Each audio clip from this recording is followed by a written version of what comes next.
বেলতলা গুৱাহাটীৰ পৰা প্ৰথমত সবকে ধন্যবাদ আপোনালোকে আহিলে মোৰ ৰিকুৱেষ্টত যে মই যি কষ্ট যি অসুবিধাত আছো হেতু কাৰণে আপোনালোকৰ ললো আজি যে মিডিয়া মাধ্যমৰ পৰা মই যি শাস্তি পাই আছো যি অসুবিধা পাই আছো এইবিলাক শেয়াৰ কৰিব পাৰো এতিয়া প্ৰথমত আজি পৰা ঠিক আহা সোমবাৰে মোৰ তাতে ফোন আহিছিলে ৰাতিপুৱা যে আপোনাক লগত লগ কৰিব পাৰিম নেকি কোনে কৈছে ধনজিত ৰিপৰ্টাৰ মোক মাতিলে ঘৰৰ বাহিৰত নামিলো ৰাস্তাত আহি পেলাই মোক ক'লে আপুনি বলে কি চিকিৎসক ক'ৰ পৰা পাছ কৰিছে কেনেকুৱা মই বলো মোৰ যি ডিগ্ৰী আছে সেই গুটেকেটা জয়েন্ট ডাইৰেক্টৰ অফিচত জমা আছে মোৰ ক্লিনিকত লগা আছে আপুনি গৈ পেলাই চাব পাৰিব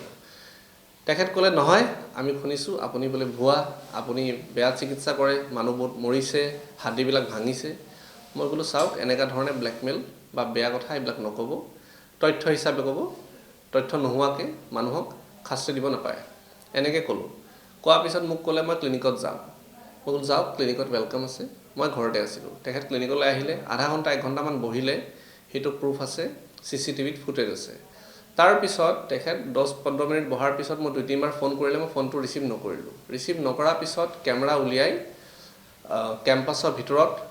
বাৰিন্দাতে বহুত জোৰকে চিঞৰ বাখৰ কৰি এটা ভিডিও বনালে ভিডিও শুট কৰি পেলাই তেখেত গ'ল তাৰ পিছত মোক ফোন কৰিলে মই ফোনটো নুঠালো তাৰ পিছত ৰাতি 11টাৰ আগত কিছুমান মানে সোৰ্সৰ পৰা মোক মেছেজ দিয়ালে যে 10 লাখৰ এটা ডিমান্ড তেখেত দিছে সেই ডিমান্ডটো যদি মই পূৰ্ণ নকৰো তেনেহলে তেখেত মোক ডিফেম কৰাৰ চেষ্টা কৰিব তো মই কোনো পধ্যে হেতু নামানিলো কাৰণ মই লিগেল আছো মই যি পঢ়িছো মই হেতুৱে কৰি আছো বেলেগ একো মই কৰা নাই আৰু মই কাৰো লগত বেয়া কাম কৰা নাই নামানিলো নামানাৰ কাৰণে ৰাতি 11টাত তেখেত ভিডিও আপলোড কৰিলে মঙ্গলবাৰে আকো মোক মেছেজ দিয়ালে মানুহৰ পৰা যে আপুনি 10 লাখ নিদিলে 5 লাখ দি দিও হিয়ন্তে আপোনাক এৰি দিব ডিফেম নকৰে মই কলো হিটো মই নামানো কোনো পইতে নামানো কাৰণ মই লিগেল আছো তাৰ পিছত তেখেত লোক ধনজিত নামৰ ৰিপৰ্টাৰ গৈ পেলাই জতে ততে বহুত মানুহক কিবা কিবি ক'লে জয়েন্ট ডাইৰেক্টৰ অফিচৰ গলে তাতেও গৈ পেলাই বহুত ধৰণৰ হেৰাসমেন্ট দি পেলাই ডকুমেন্ট কিবা কিবি বহুত ধৰণৰ কিবা কিবি কৰিলে এতিয়া লাষ্টত কথা হেতুৱে হল যে তেখেত সব ফালদি মোক ডিফেম কৰাৰ চেষ্টা কৰিছে যত মই লিগেল আছো তেনে হলেও তাৰ পিছত ইমান প্ৰবলেমত পৰাৰ পিছত যেতিয়া বহুত ধৰণৰ প্ৰেছাৰাইজ মেন্টালি টৰ্চাৰ মোক কৰিলে মেন্টালি টৰ্চাৰ কৰা পিছত মই কন্ট্ৰোল কৰিব নোৱাৰিলো আৰু মই গৈ পেলাই এটা এফআইআৰ দিলো হেতু হল মোৰ এফআইআৰ কপি যেটো মই দিছপুৰ থানাত এফআইআৰ দিলো কেছ ৰেজিষ্টাৰ্ড হৈ গল এতিয়া কেছ চলি আছে তাৰ পিছত মোৰ ক্লিনিকত কি ডকুমেন্ট আছে কি ডকুমেন্ট লৈ পেলাই মই ক্লিনিক খুলিছো সেই ডকুমেন্ট বিলাক মই আপোনালোকৰ ওচৰত প্ৰেজেন্ট কৰিম এতিয়া নম্বৰ 1 এটা ক্লিনিক খুলিব হলে ক্লিনিক মানে যত ডক্টৰ বহে যত মেডিসিন প্ৰেসক্ৰাইব হয় তাত ক্লিনিক বুলি কয় তাৰ কাৰণে এটা এমবিবিএস ডক্টৰ লাগে হেতু হয় আমাৰ এমবিবিএস ডক্টৰৰ ডিগ্ৰী হয় তেখেত এতিয়া কৰ্ণাটক বেংগলোৰৰ পৰা পাছ আউট কৰা হয় কৰ্ণাটক ষ্টেট কাউন্সিলৰ পৰা তেখেত ৰেজিষ্টাৰ্ড হয় এএমসি ৰেজিষ্ট্ৰেচন তেখেত কৰি আছে কৰিলো নম্বৰ 2 ডাষ্ট কালেকশন ইয়াতে যি ডাষ্ট উলাই ডাষ্ট কালেকশন হ'ব লাগিব তাৰ কাৰণে এটা এগ্ৰিমেন্ট বা এটা সাৰ্টিফিকেট হ'ব লাগিব হেতু আমাৰ সাৰ্টিফিকেট হয় যদি ইয়াৰ পৰা যিকোনো ধৰণৰ ডাষ্ট হয় এইবিলাক ডাষ্ট কালেকশন হয় আমি ক্লিনিকটো সাফা ৰাখো হেতু লাগে ক্লিনিক খুলিবলে তাৰ পিছত ফায়াৰ এক্সটিংগুইশাৰ আপুনি ইনষ্টল কৰিব লাগিব কাৰণ বাই চান্স কেতিয়াবা ফায়াৰ ৰিলেটেড যদি কিবা ইস্যু হল তেখেত এইবিলাকৰ কাৰণে এই ডকুমেন্টটো লাগে সো ফায়াৰ এক্সটিংগুইশাৰ মই ইনষ্টল কৰা আছে তাৰ পিছত এটা ট্ৰেড লাইসেন্স লাগিব হে ট্ৰেড লাইসেন্সটো আছে এটা হে ট্ৰেড লাইসেন্স হল মেইন বস্তু হেই ট্ৰেড লাইসেন্স লৈ পেলাই মোক ব্ল্যাকমেল কৰাৰ চেষ্টা বেছিকৈ কৰিছিলে কাৰণ ইয়াতে আমাক ভালকৈ যেতিয়া চাব ইয়াতে লিখা আছে পংকজ গোস্বামী ধনজিত নাট নামৰ ৰিপৰ্টাৰে যেটো ভিডিও আপলোড কৰিছে সেই ভিডিওত কি আছে ডক্টৰ পংকজ গোস্বামী এতিয়া এটা ডক্টৰ কোড আছে ডক্টৰটো ইয়াতে কোনো নাই যেতিয়া এটা ডক্টৰ নাই তেনে হলে ডক্টৰ পংকজ গোস্বামী তেখেতৰ ভিডিওত কেনেকৈ ওলাই হেতু পেপাৰ মোৰ ফ্ৰেম কৰি পেলাই মোৰ ৰিসেপশনত এটো থোৱা আছে আপোনালোকে চেক কৰিব পাৰে এটো ডক্টৰ কোড লিখা নাই পংকজ গোস্বামীহে লিখা আছে সো এটো এডিটেড ভিডিও হয় যিমানটো আমি গম পাইছো তেখেত এডিটেড ভিডিওটো এডিট কৰি পেলাই ব্ল্যাকমেল কৰাৰ চেষ্টা কৰিছে হেতু মোৰ ডিপ্লোমেট সাৰ্টিফিকেট হয় যেটো মই জাপান ওসাকাৰ পৰা পাস আউট কৰিছো ইন অস্টিওপ্যাথি সো সেই সাৰ্টিফিকেট মোৰ নিজৰ হয় মই নিজে পাস আউট কৰিছো আৰু হেতুৱে মই ইয়াতে প্ৰেক্টিস কৰি আছো তাৰ পিছত ইয়াতে ফিজিওথেৰাপি চলে তো ফিজিঅ'থেৰাপি যেতিয়া হৈ আছে তো ফিজিঅ'থেৰাপিষ্ট লাগিব এতিয়া ফিজিঅ'থেৰাপিষ্ট আমাৰ তাত এজনী বাইদেউ ফিজিঅ'থেৰাপিষ্ট আছে প্ৰীতিৰেখা বৰঠাকুৰ যোৰহাট ওমেন্স কলেজৰ পৰা পাছ আউট কৰি পেলাই এই ফিজিঅ'থেৰাপি ডিগ্ৰী আমাৰ ইয়াতে লগোৱা আছে ৰিচেপশ্যনতে বাইদেউ ইয়াতে ফিজিঅ'থেৰাপি ৰিলেটেড যিমান এটা ট্ৰিটমেণ্ট হয় বাইদেৱে দিয়ে তাৰপিছত গোটেইকেইটা দেখালোঁ ৰেণ্ট এগ্ৰিমেণ্ট এটা লাগিব সেই ৰেণ্ট এগ্ৰিমেণ্টটো আছে চ' অলমষ্ট যিমান ডকুমেণ্ট লাগে ইমান ডকুমেণ্ট আছে যি ডকুমেণ্ট লৈ পেলাই আমি ক্লিনিকটো খুলিছোঁ তাৰ পিছতো এনেকৈ ধৰণৰ আগত আজিৰ পৰা ঠিক 4-5 মাহ আগৰ পৰাই কিছুমান ফোন সংগঠনে মোক ব্লেকমেইল কৰিছিলে চান্দা ব্লেকমেইল পইচা লাগে কিবা লাগে সেইবিলাক 4-5 মাহ আগৰ পৰা হৈ আছে কিন্তু মই আগতো মই দিছপুৰ থানাত এটা কেছ দিছিলোঁ FIR দিছিলোঁ সংগঠনৰ ওপৰত তেখেত লাষ্টত মোক মাফিনামা খুজিলে আৰু মই মাফ কৰি দিলোঁ এতিয়া 4-5 মাহৰ পিছত আকৌ same Dhanjit reporter same topic আগতো সেইটোৱে টপিক আছিলে যে আপোনাৰ ক্লিনিকটো লিগেল নহয় সেইটো মই প্ৰুফ কৰি দিলোঁ লিগেল হয় সংগঠনে মোৰ পৰা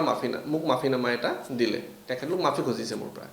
এতিয়া সেম কাহিনী লৈ পেলাই ধনজিত ৰিপৰ্টাৰে আকৌ কৰিলে তো আপোনালোকক মই সেইটোৱে ক'ম যে যি ডকুমেণ্ট লাগে মোৰ তাত আছে মই কাইৰোপ্ৰেক্টৰ হয় মই কাইৰোপ্ৰেক্টিকে কৰি আছোঁ বেলেগ একো কৰা নাই ইয়াতে কাইৰোপ্ৰেক্টিক চলে ফিজিঅ'থেৰাপি চলে আৰু MBBS ডক্টৰ আহে মাজে মাজে অন কল তেখেতৰ ডিগ্ৰী অলৰেডি আছে তেতিয়া ইয়াতে MBBS এলোপেথি প্ৰেক্টিছো হয় চ' অলমষ্ট এই ক্লিনিকটো লিগেল চ' এতিয়া ক্লিনিকটো যেতিয়া লিগেল তো ব্লেকমেইল কৰা কোনো কথা নুঠে তেনেহ'লেও ব্লেকমেইল হৈছে আৰু তাৰ কাৰণে আমি দিছপুৰ থানাৰ পৰা হেল্প বিচাৰিছোঁ এতিয়া চলি আছে কাৰবাহী চলি আছে আগন্তুক দিনত আমি গম পাম যে কি হৈ আছে এতিয়া কিমান লোকে মানে কিমান সোনকালে আমি ন্যায় পাওঁ আমিতো চেষ্টা কৰি আছোঁ ধনজিতৰ ফুল নামটো কি মোৰ তাত আহিছিলে ধনজিত বুলিয়ে কৈ পেলাই তাৰপিছত মই খবৰ উলিয়ালোঁ যে ধনজিত নাথ লিখে চাংচাৰীৰ ল'ৰা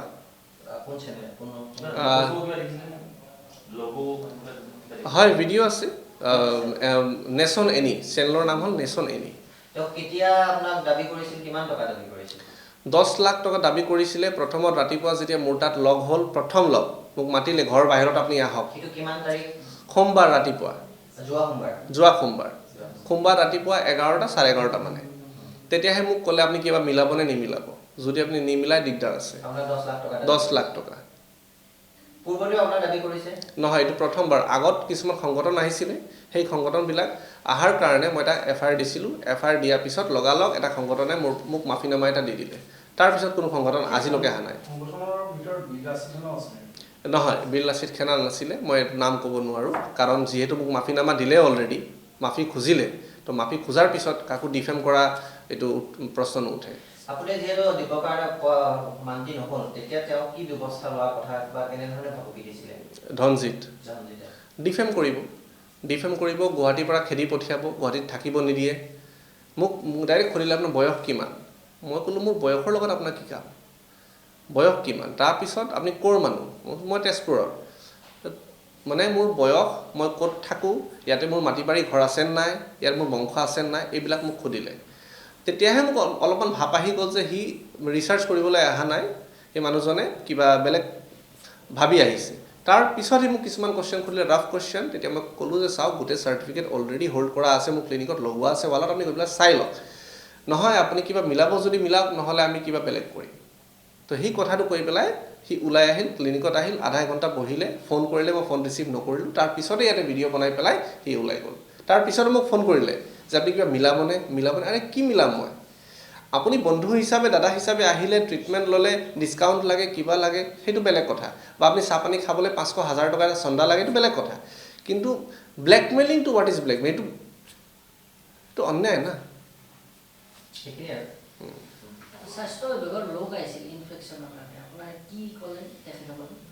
তেখেতলোক আহি পেলাই ইনস্পেকশ্যন কৰিলে গোটেই যিটো অভিযোগ উঠাইছিলে যে ডক্টৰ বা কাইৰোপ্ৰেক্টৰ পংকজ গোস্বামী ডক্টৰ বা পংকজ গোস্বামী তো লাষ্টত এইটো প্ৰুফ হৈ গ'ল যে পংকজ গোস্বামী এতিয়ালৈকে মই ডক্টৰ হোৱা নাই তো মই নিজকে ডক্টৰ বুলি নকওঁ মই যিকোনো ডকুমেণ্ট ইয়াতে আপুনি চাব চবত পংকজ গোস্বামীহে লিখা আছে ইনফেক্ট মোৰ ছিগনেচাৰত পংকজ গোস্বামী হয় মোৰ ছ'চিয়েল মিডিয়াতে পংকজ গোস্বামী লিখা আছে কেতিয়াবা মোক কোনোবা ষ্টাফে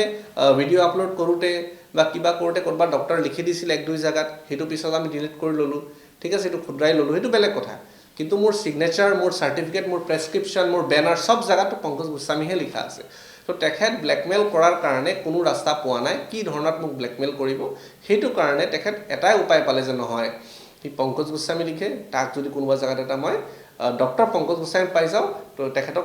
পংকজ গোস্বামীক ব্লেকমেইল কৰিব পাৰিম তো সেই অভিযোগটো লৈ পেলাই মোৰ তাত আহিছিলে সোমবাৰ ৰাতিপুৱা সেই অভিযোগটো তেওঁ পাইছিলে নেকি এতিয়াতো মই আপোনাক সেই বস্তুটোহে ইয়াতে প্ৰথমত মই দেখালোঁ যে এক ছেকেণ্ড হয় তেখেতৰ ভিডিঅ'ত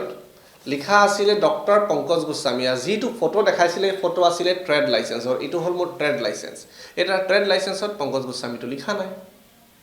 সো যেতিয়া ইয়াত পংকজ গোস্বামী লিখা নাই তো তেখেতৰ ভিডিঅ' ডক্টৰ পংকজ গোস্বামী কেনেকৈ আহিল সেইটো আপোনালোকে অনলাইনত চেক কৰিব পাৰে ইয়াতে গোটেই নম্বৰ দিয়া আছে GMC ৱেবছাইট অফক'ৰ্ছ সেইটো আমি ডাউট কৰিছোঁ যে 100% তেখেত এডিটিং কৰিছে ভিডিঅ' কাৰণ যদি ইয়াতে ফ্ৰেমত লগা আছে পংকজ গোস্বামী তো ডক্টৰ পংকজ গোস্বামী কেনেকৈ পালে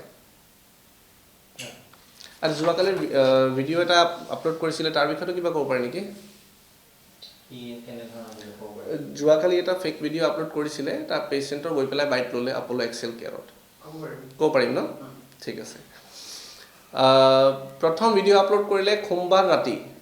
মংগলবাৰে ভিডিঅ' আপলোড কৰা নাই বুধবাৰে আপলোড কৰা নাই বহুত ধৰণৰ চেষ্টা কৰিছে যে মোক কোনো পধ্যে মোৰ মৰেল ডাউন কৰি পেলাই মোৰ পৰা পইচা ওলোৱা চেষ্টা কৰিব মই ডিপ্ৰেশ্যনতো অলপ পৰি গ'লোঁ অলপ টেনশ্যনতো পৰি গ'লোঁ যে মোৰ লগত এনেকুৱা কিয় কৰি আছে যেতিয়া মোৰ কোনো ভুল নাই 2-3 দিনমান মই ডাইৰেক্ট ক'লোঁ মই কোনো ধৰণৰ পইচা মিলা মিলি নকৰোঁ মই এইবিলাকত নাই তেতিয়া বৃহস্পতিবাৰে ৰাতিপুৱা আৰু এটা ভিডিঅ' আপলোড কৰিলে যে চাৰ্টিফিকেটবিলাক ডুপ্লিকেট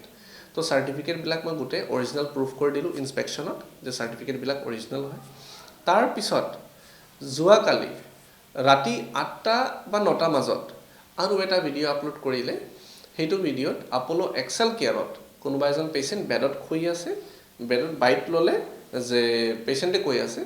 মই একদিন ট্ৰিটমেণ্ট লৈছিলোঁ ট্ৰিটমেণ্ট লোৱাৰ পিছত মই অকণো ভাল পোৱা নাই মোৰ বিষ বাঢ়িছে আৰু মই অপাৰেশ্যন কৰিব লগা হৈছে নম্বৰ 1 এক দিনত কোনো মানুহ ভাল নহয় যিকোনো ধৰণৰ বেমাৰ হওক এক দিনত কেতিয়াও ভাল হ'ব নোৱাৰে তো সেইটো আমি যেতিয়া খবৰ মিলালোঁ খবৰ উলিয়ালোঁ তেতিয়া আমি গম পালোঁ যে সেই পেচেণ্টটো চাগে মেকিং ভিডিঅ'হে কৰিছে কাৰণ আমি কেমেৰাত চেক কৰিলোঁ সেই পেচেণ্টটো মোৰ তাত আহাই নাই সেই পেচেণ্টটো মোৰ তাত ট্ৰিটমেণ্ট লোৱাই নাই সেই পেচেণ্ট যদি মোৰ তাত ট্ৰিটমেণ্ট লৈছেও যদি এক দিনত সি ভাল হোৱা নাই এক দিনত মানুহ কেনেকৈ ভাল হ'ব আৰু কোনটো চাৰ্টিফিকেটত লিখা আছে বা কোনটো বুকছত লিখা আছে যে স্লিপ ডিস্ক নামৰ বেমাৰ কঁকালত নাৰ্ভ চেপা বেমাৰটো এক দিনত ভাল হয় ক'তো লিখা নাই এইটো থেৰাপি কৰিব লাগিব প্ৰচেছ আছে এটা কৈছে যে বেয়া হ'ল ইয়াতে ট্ৰিটমেণ্ট কৰাৰ পিছত বেয়া হ'ল তেনেহ'লে মই প্ৰুফ খুজিছোঁ যে মোৰ তাত ট্ৰিটমেণ্ট লোৱা আগৰ MRIটো দেখাওক আৰু মোৰ তাত ট্ৰিটমেণ্ট লোৱা পিছৰ MRIটো দেখাওক যদি দুটা MRIটো বেয়া ওলাই যায় নেক্সট MRIটো তেতিয়া মই মানিব পাৰিম যে মোৰ পৰা ট্ৰিটমেণ্ট লৈ পেলাই বেয়া পাইছে বাট সেইটোতো হ'বই নোৱাৰে ইম্পচিবল তো বিনা তথ্যত খালি মুখেদি এনেকৈ মাইক লৈ পেলাই যে নাই মই তেখেতৰ তাত গৈছিলোঁ তেখেতৰ ভুৱা ডক্টৰ আৰু তেখেত কি ক'লে ভুৱা ডক্টৰ বুলি ক'লে প্ৰথমৰ কথাত মই ডক্টৰ নহয় মই কাইৰোপ্ৰেক্টৰ হয় তেখেতৰ টাৰ্ম যিটো তেখেত কৈছে কোৱেশ্চনটোৱে ৰং কৈছে যে ভুৱা ডক্টৰ নহয় মই কাইৰোপ্ৰেক্টৰ হয় মই কাইৰোপ্ৰেক্টিক কৰি যিকোনো খবৰৰ বাবে যোগাযোগ কৰক 7099017330 লগতে 7099017110 নম্বৰত